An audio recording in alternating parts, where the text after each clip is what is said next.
Halo Sobat Sehat semua, Assalamualaikum warahmatullahi wabarakatuh.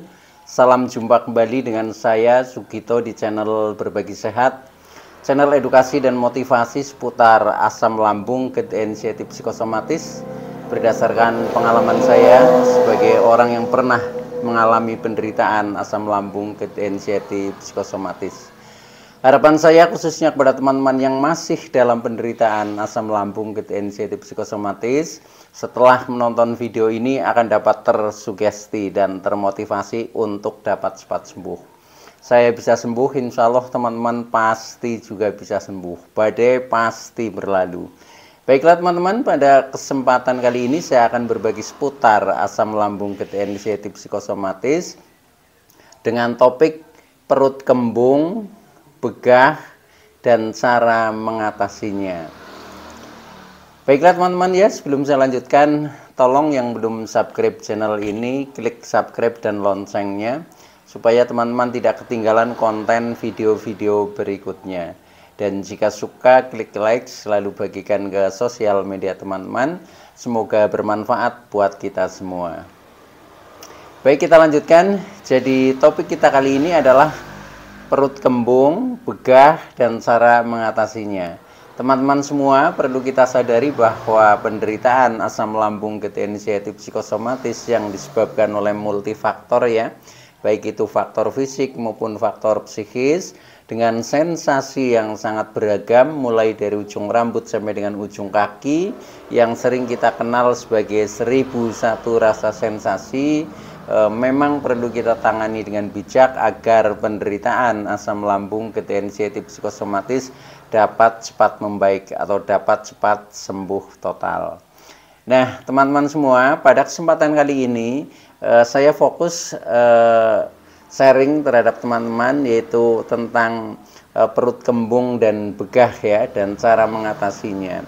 Nah ini karena memang selama penderitaan saya yang namanya perut kembung, begah ya, ini paling lama teman-teman ya. Jadi mulai dari awal gejalanya itu pun yang saya rasakan itu pertama perut sering kembung ya, perut sering rasanya begah, sembelit ya, merasa penuh, merasa perih, kadang ada senut-senut dan lain sebagainya. Nah itu sensasi itu yang lama, bahkan sampai dengan menjelang sembuh pun ya, itu kadang kita masih mudah perutnya itu terasa kembung ya, bahkan belum makan pun ya kadang sudah kembung ya, bangun tidur ya contohnya bangun tidur itu perut kadang juga kembung ya itu. Nah nanti setelah kita gerak-gerakan, setelah beraktivitas itu baru kadang terasa normal. Nah inilah ya, jadi bagian dari sensasi asam lambung, gejala inisiatif psikosomatis yang cukup lama saya alami ya. Maka dari itu saya sharingkan kepada teman-teman bagaimana cara mengatasinya. Karena dengan kita memahami, kemudian kita bisa mengatasi sendiri, nah ini akan menjadi mengurangi kecemasan ya, mengurangi kecemasan, ketakutan. Ternyata hanya seperti ini, seperti itu ya. Nah akhirnya kita itu menjadi lebih mudah untuk bangkit ya, untuk sampai ke sembuh total. Ini caranya seperti itu teman-teman. Nah maka dari itu tolong ya video ini diikuti sampai dengan selesai supaya tidak gagal paham. Dan alangkah baiknya ketika juga teman-teman menonton video-video saya yang lalu, karena semuanya itu saling berhubungan dan saling melengkapi referensi buat kita agar kita mudah terlepas dari jeratan gangguan asam lambung, gejala inisiatif psikosomatis. Nah baik teman-teman ya, jadi sensasi perut kembung, begah terutama ya yang sering kita alami ini memang kita harus pahami dulu dari sebabnya ya. Jadi memang penderitaan asam lambung, gejala inisiatif psikosomatis kita harus berusaha mencermati diri teman-teman ya.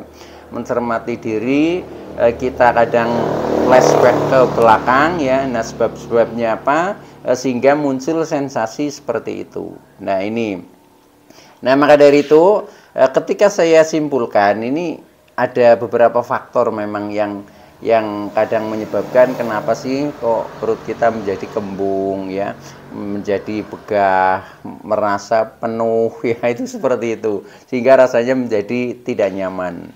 Nah, secara garis besar itu sebabnya sebenarnya ada 3 ya, bisa dari pola makan, bisa dari pola hidup, bisa jadi dari pola pikir yaitu. Nah, sebab dari pola makan, contohnya ketika teman-teman habis makan, biasanya makanan yang berhubungan dengan makanan pantangan ya. Contohnya misalkan makan makanan terlalu asam, nah kemudian reaksinya perut menjadi perih, menjadi kembung, ya itu seperti itu juga hal yang biasa ya, itu harus dipahami.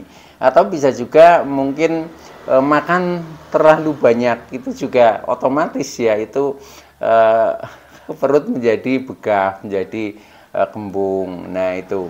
Atau bisa juga mungkin makan yang terlalu pedas, itu juga kadang memicu ya, seperti itu. Nah itu yang harus dipahami teman-teman sendiri-sendiri ya. Karena apa?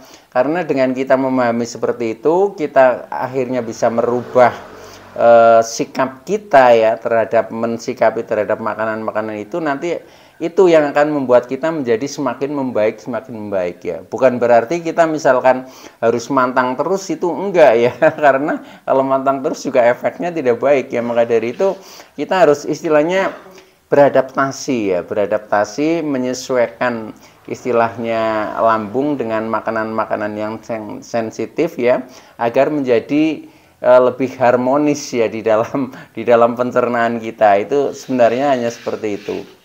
Nah baik ya, dari sebab yang pertama bisa jadi dari makanan ya, atau pola makan. Sebab yang kedua bisa jadi dari pola hidup kita ya. Misalkan kita mungkin terlalu kecapean ya, kita istirahatnya kurang. Nah ini ketika pola hidup kita selalu seperti itu, nah akhirnya kita akan menjadi drop ya. Nah itu termasuk juga mempengaruhi ya, perut kadang menjadi mudah kembung ya. Contohnya ketika kita habis begadang, tidurnya kurang, itu paginya pasti perut akan kembung ya. Nah itu.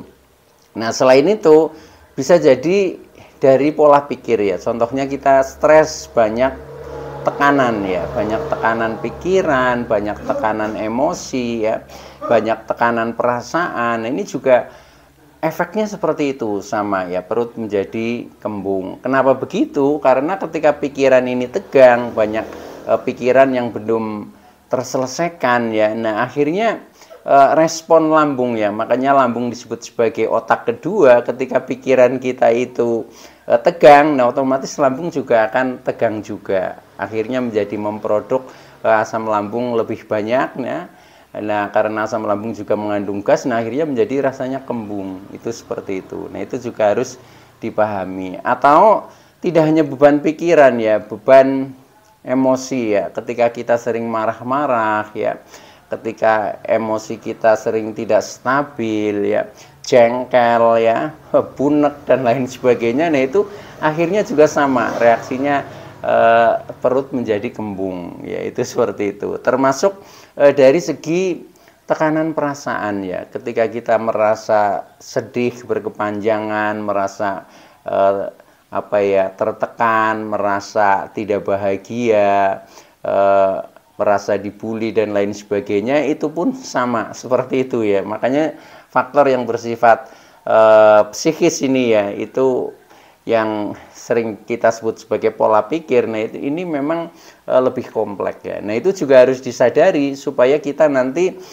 mudah terlepas dari itu, dan akhirnya perut menjadi normal kembali ya. Pokoknya ketika pikiran, emosi, perasaan ini tidak harmonis ya, artinya ada tekanan-tekanan, itu responnya lambung menjadi menjadi tegang ya, menjadi tidak normal, mungkin asam lambung menjadi naik. Nah akhirnya perut menjadi kembung ya, perut menjadi kembung, begah, rasa-rasanya tidak nyaman, bahkan kadang sampai ke kepala ya, kepalanya menjadi berat, kemudian pusing-pusing, keliengan, itu biasa seperti itu ya. Ini sebenarnya faktornya dari itu. Nah tolong itu adalah ya harus kita pahami saja ya, kita pahami dulu. Nah setelah itu nanti kita mencoba bagaimana sih solusinya supaya kita cepat membaik ya dari istilahnya rasa-rasa yang tidak nyaman, khususnya sensasi-sensasi yang di perut tadi.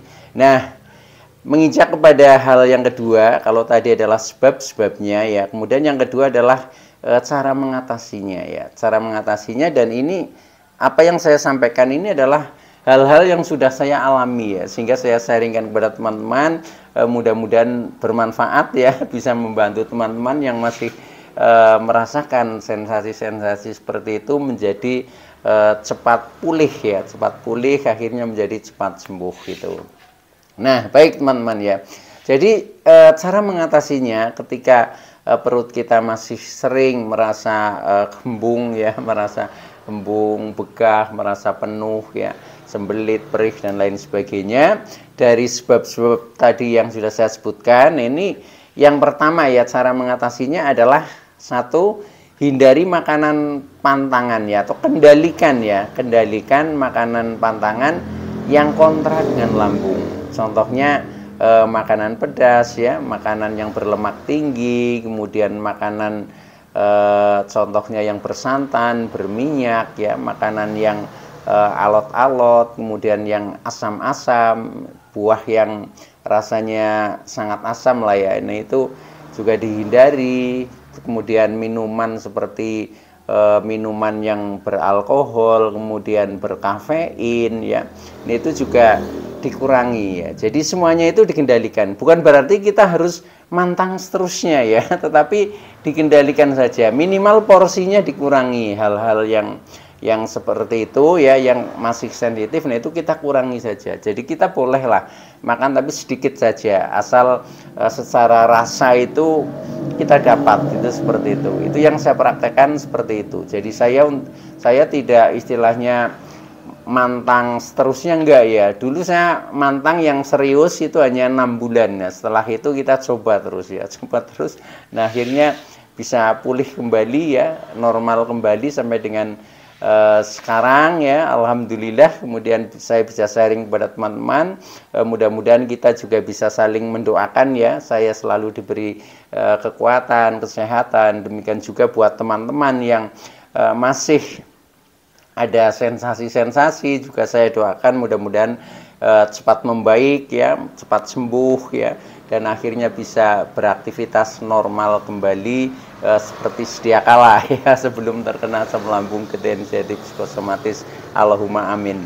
Baik teman-teman ya, itu yang pertama ya, jadi kendalikan tentang makanan. Kemudian yang kedua, usahakan jangan kecapean dan istirahat cukup. Intinya itu ya, karena ketika kita kecapean sama ya, itu akan mudah memicu asam lambung naik, akhirnya perut menjadi kembung ya, menjadi begah, rasanya tidak nyaman, bahkan sampai pusing-pusing, kadang menjadi ngos-ngosan ya, menjadi merasa lemes, tenaganya habis, itu juga karena kecapean. Nah maka dari itu ya, itu kita kontrol saja kegiatan kita ya, kemudian istirahat cukup ya, istirahat cukup contohnya ya tidur lah terutama ya. Kalau untuk mengatur waktu itu saya menggunakan pola 8-8-8 ya. Jadi dalam satu hari satu malam itu kan ada 24 jam ya. 8 jam untuk bekerja ya, 8 jam untuk relaksasi, 8 jam untuk tidur. Kalau kita bisa menempatkan itu, insya Allah itu tubuh akan menjadi selalu fresh ya, selalu segar, karena cukup ya istirahatnya, itu cukup, yaitu 8 jam. Tetapi ketika misalkan terjadi perubahan ya, misalkan tidur kok tiba-tiba hanya dapat katakanlah 5 jam, ya nggak usah cemas ya. Yang penting itu hanya dalam waktu temporer ya. Artinya untuk hariannya yang rutin ya, yang rutin itu usahakan 8-8-8. Jadi 8 jam untuk istirahat. Jadi kalau sewaktu-waktu itu tidak apa-apa, tetapi setelah kecapean itu harus diganti ya, istirahatnya yang harus ditambah ya. Contohnya seperti kemarin ya, kemarin saya itu termasuk agak kecapean ya, karena saya menjadi KPPS ya, menjadi ketua KPPS. Nah, akhirnya harus standby di TPS, di tempat pemilu ya. Nah, itu mulai dari jam 6 pagi ya. Jam 6 pagi saya sudah standby ya. Nah, tentunya mulai persiapan berangkat itu saya bangun dari jam 4 pagi ya. Nah, kemudian jam 6 pagi sudah berada di TPS ya. Kemudian mulai jam 7 sudah mulai melayani ini para pemilih yang mau nyoblos ya. Itu sampai dengan selesai perhitungan suara itu menjelang subuh, teman-teman. Jadi saya store administrasi TPS ke PPS ya, itu sudah jam 4 pagi.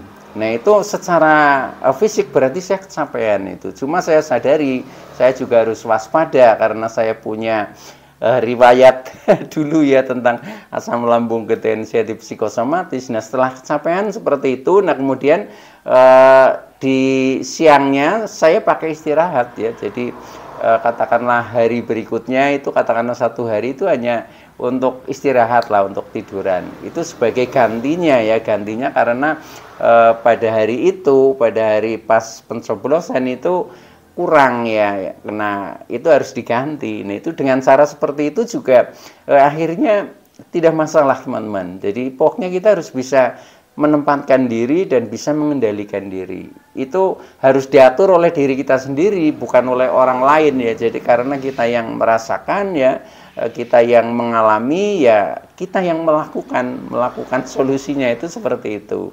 Oke ya. Jadi intinya tip yang kedua tadi, cara mengatasinya yaitu jangan kecapean dan istirahat cukup dengan cara tadi, seperti tadi. Baik, kemudian yang berikutnya yang ketiga ya, yang ketiga yaitu kurangi kecemasan dan beban pikiran ya. Jadi ini sebenarnya solusi secara psikis, teman-teman. Intinya ketika kita punya beban pikiran itu harus dirilis ya. Dirilis itu ada jalan keluarnya lah, diselesaikan. Masalahnya apapun ya itu kita selesaikan ya. Nah, itu tentang misalkan beban pikiran. Kalau beban pikiran itu berhubungan dengan pekerjaan, kok sendiri merasa berat ya, tolong dibantu orang lain, seperti itu. Kalau misalkan yang menjadi beban pikiran masalah hubungan sosial ya harus kita netralisir. Itu seperti itu ya.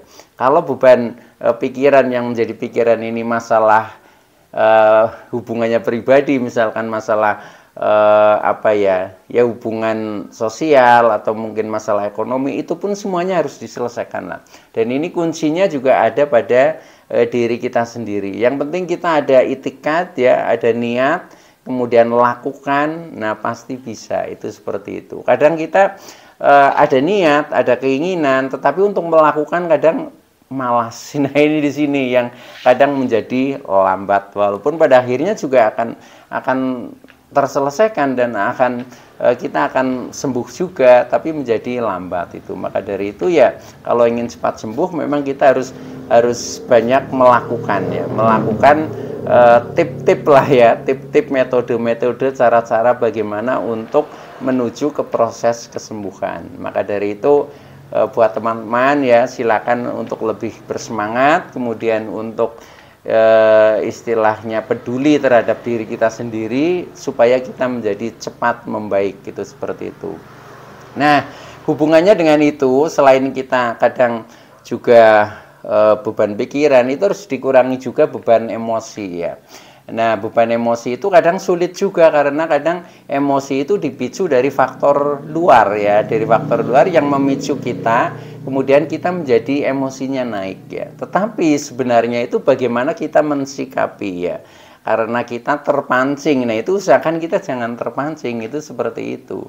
Nah, bagaimana caranya? Kita harus banyak melatih istilahnya sabar ya, dengan kesabaran, dengan sifat-sifat rendah diri, kemudian sifat-sifat mengalah itu lebih baik ya. Yang penting emosi menjadi tetap stabil, itu seperti itu. Nah itu juga harus dilatih ya, tanpa dilatih ya biasanya sulit juga. Nah itu maka sadari aja dan latih. Termasuk beban perasaan ya, dari beban perasaan ini juga kita usahakan bisa merasakan riang gembira ya, bahagia lah intinya seperti itu. Kalau kita rasanya seperti itu, pasti perut akan baik-baik saja, kembung pun akan menghilang. Itu seperti itu teman-teman, yang saya rasakan itu seperti itu ya. Nah maka dari itu buat teman-teman ya harus bagaimana caranya mencari momen supaya kita itu menjadi merasa senang lah, merasa senang, merasa bahagia. Ciri-cirinya kita bisa tersenyum dan bisa tertawa ya. Dengan seperti itu insya Allah ya nanti rasa-rasa yang tadinya contohnya itu perut kembung, begah dan lain sebagainya itu akan menghilang dengan sendirinya. Baik ya, nah itu solusi yang keempat ya tadi ya. Kemudian yang kelima itu bisa dengan ini terapi-terapi yang lain. Contohnya kita ketika perut merasa kembung ya, contohnya kita olesi dengan minyak angin supaya hangat ya. Ketika hangat, nah akhirnya juga mengurangi rasa-rasa kembung. Atau kita mandi air hangat ya, mandi air hangat itu juga yang saya rasakan termasuk mengurangi ini perut kembung, begah dan sebagainya ya. Itu selain itu juga kita bisa minum air hangat ya. Air hangat itu juga sama, itu seperti akan mengeluarkan gas ya, gas yang ada di dalam lambung kita. Kemudian bisa juga dengan minum air kunyit ya, itu juga akan membantu sekali tentang permasalahan-permasalahan di perut kita atau di lambung kita. Itu juga bisa dicoba ya, mudah-mudahan cocok buat teman-teman ya. Termasuk juga ya penting sekali untuk supaya perut kita ini tidak kembung, atau yang ketika sudah kembung juga akan cepat menghilang. Itu kalau saya dengan pernafasan teman-teman ya. Jadi kita rajin melakukan pernafasan. Biasanya ketika kita mengeluarkan nafas kan lebih panjang tuh ya. Nah yang dikeluarkan itu kan udara atau gas ya, atau angin. Nah maka termasuk yang tadinya kembung itu menjadi berkurang ya itu. Nah kalau kita lakukan terus ya sudah, kembung itu juga akan hilang, itu dengan teknik pernafasan. Nah semuanya itu adalah perlu kita praktekkan teman-teman ya. Jadi semua tip ini sebenarnya intinya prakteknya ya. Tetapi kalau kita sudah secara teorinya kita sudah paham, kemudian sudah istilahnya mendengarkan, ini juga sudah satu langkah lebih maju lah dibanding kita tertutup dengan informasi. Itu menjadikan kita menjadi semakin bingung ya. Nah dengan seperti itu maka kadang rasa-rasa itu menjadi bandel ya. Nah maka dari itu dengan banyak sharing ya teman-teman, itu insya Allah nanti akan cepat membaik. Baik teman-teman ya, itu dulu yang bisa saya sampaikan. Mudah-mudahan teman-teman yang masih dalam penderitaan asam lambung, gejala inisiatif psikosomatis akan segera sembuh. Saya bisa sembuh, insya Allah teman-teman pasti juga bisa sembuh. Badai pasti berlalu. Oke, terima kasih. Wassalamualaikum warahmatullahi wabarakatuh.